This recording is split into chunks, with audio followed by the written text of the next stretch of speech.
ये मुर्शिदाबाद में जो एक्सीडेंट हुआ है बहुत बुरा, अनफॉर्चुनेट। ये क्या कर रहा है रेलवेज, क्या कर रहा है, इतना बड़ा गाफिलती। ये जो एलिगेशन आ रहा है वो तो ठीक हालत में नहीं था, जो स्टाफ था।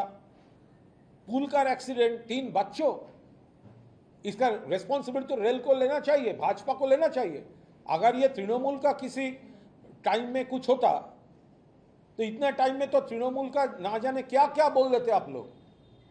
तो अभी क्या हो रहा है, क्यों होगा ये? रेल किसका है? सेंट्रल गवर्नमेंट का है, भाजपा का है।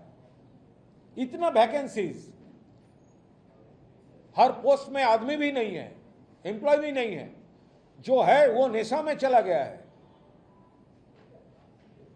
कड़ी से कड़ी सजा होना चाहिए, फुल रेस्पॉन्सिबिलिटी रेल को लेना चाहिए। देखिए, जो रनवे, जो कलकत्ता एयरपोर्ट का, ये बहुत पुराना इशू है। ये इंफ्रास्ट्रक्चरल ग्रोथ के लिए है, पॉजिटिव माइंड से ये सॉल्यूशन चाहिए। लेकिन अगर उसमें कहीं बहुत पुराना दिन से हिस्टोरिक कोई अगर धर्म का बात है, कुछ लोग वहाँ पर आचार निभा रहे हैं, तो सबको लेकर एक सहमत के बेसिस में ये प्रॉब्लम सॉल्व करना चाहिए। देखिए, सोनम वांगचुक अभी एमिनेंट एजुकेशनिस्ट, वो तो उन्होंने हंगर स्ट्राइक में है, और वो हंगर स्ट्राइक में देखिए कितना दिन हो गया, 17, 18, 19, और उनका हेल्थ का सिचुएशन डिटोरेट कर रहा है। तो हमारा leader, all India Trinamool Congress का चेयरपर्सन ममता बनर्जी जी, उसका सपोर्ट ममता बनर्जी कन्वे किया, बात किया उनका उस कैंप से, और ये सोनम वांगचुक को सपोर्ट भी दिया। हमारा एमपी लोगों को, महुआ मोइत्रो, दोला सेन को भेजा वहाँ पर। तो आज असेंबली हाउस में हमारा कोशिश था, हमारा जो लेजिस्लेटिव पार्टी का leader Sovan Deb Chattopadhyay point of order उठाने का कोशिश किए थे, लेकिन ऑनरेबल स्पीकर अलाउ नहीं किया।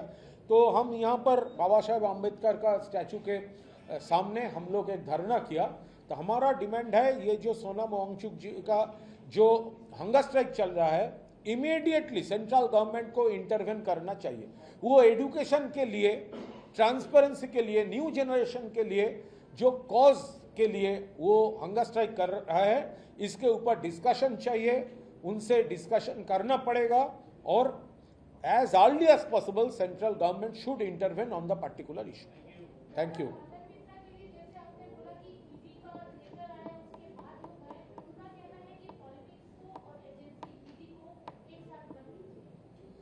देखिए, उन्होंने खुद दीदी को व्हाट्सएप किया है, मदनदा ने खुद दीदी को व्हाट्सएप किया है, जो हमारा दिक्कत हो रहा है, एजेंसी घर को सब लोग को बुला रहा है। तो ये तो एस्टेब्लिश्ड फैक्ट है।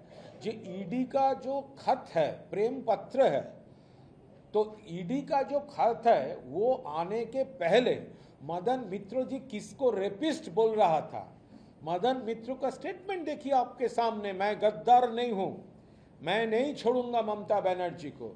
और जिस दिन वो लेटर चला गया मिसेस मदन मित्र और 2 लड़के को बुलाकर, तो मदन मित्र उससे वो जो प्रेशर है उनका ऊपर, वो सरकम कर गए और वो सरेंडर कर दिया। तो हम लोग तो समझ रहे हैं उसका ऊपर जो प्रेशर है वो अच्छा रहे, लेकिन अभी ये जो उसका स्टेटमेंट आ रहा है ना, ये हम लोगों को विचार में वो जो लेटर है ईडी का, उसका एनेक्स्चर पार्ट है मदनदा को आज का स्टेटमेंट।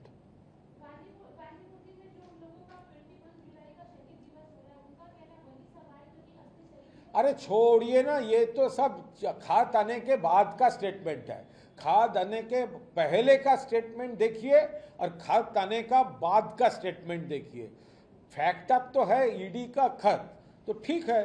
तो हम लोग जब यहाँ पर धरना कर रहे थे, हम देखा मदनदा आ रहा है, तो शायद उनका दिल पुकार रहे थे जो शोभनदा को साथ बैठने के लिए, विमानदा का साथ बैठने के लिए, अशोकदा का साथ बैठने के लिए, कुणाल का साथ बैठने के लिए, हम लोगों का साथ बैठने के लिए। तो वो तो आया था यहाँ पर, हम लोग तो बोला कि मदनदा फिजिकली वहीं पर है लेकिन दिल यहाँ पर है, क्योंकि वो जो प्रेशर है उनका, वाइफ और लड़के लोग को ईडी ने बुला लिया।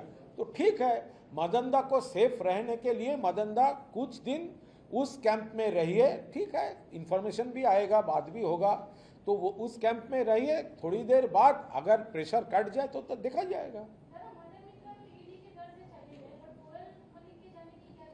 देखिए, कोयल मलिक एक प्रोमिनेंट फिल्म स्टार है, तो वो तो ओथ ली थी, लेकिन एक भी दिन अधिवेशन में वो उनका पार्टिसिपेट करने का मौका हुआ या नहीं हुआ हमारा पता नहीं है, लेकिन हो सकता है उनका ऊपर कोई दबाव है, तो ठीक है, इसमें क्या है, वो अच्छा रहे। ममता दीदी खुद भी वो स्टैंड क्लियर कर दिया, और हमारा एक ही विनती है, भाई जिसका जाना चाहिए, ममता दीदी का कसूर है, आज ममता दीदी चीफ मिनिस्टर नहीं है, ये सबको एक कैलकुलेशन होता है कि ममता दीदी चीफ मिनिस्टर रहेगी तो हम ये करेंगे, सरकार रहेगी तो हमारा ये होगा, तो आज नहीं है। तो इसीलिए जो लोग छोड़ना चाहते हैं, आप कृपा करके 21 जुलाई के पहले आपका क्या लंग्स का प्रॉब्लम है, सांस का प्रॉब्लम है, माइंड का प्रॉब्लम है, कि जो भी हो, आप वहाँ पर चला जाइए 21 के पहले। जो वर्कर लोग हैं, जो सपोर्टर्स लोग हैं, बंगाल का जनता है और ऊपर दीदी है, बाकी हम संभाल लेंगे। दादा, वंदे मातरम को कोई अपमान करेगा तो उसका कठोर पनिशमेंट के लिए अगले पार्लियामेंट सेशन में बिल आ रहा है। तो वंदे मातरम को क्यों इंसल्ट करेगा? वंदे मातरम हम सबका स्लोगन है।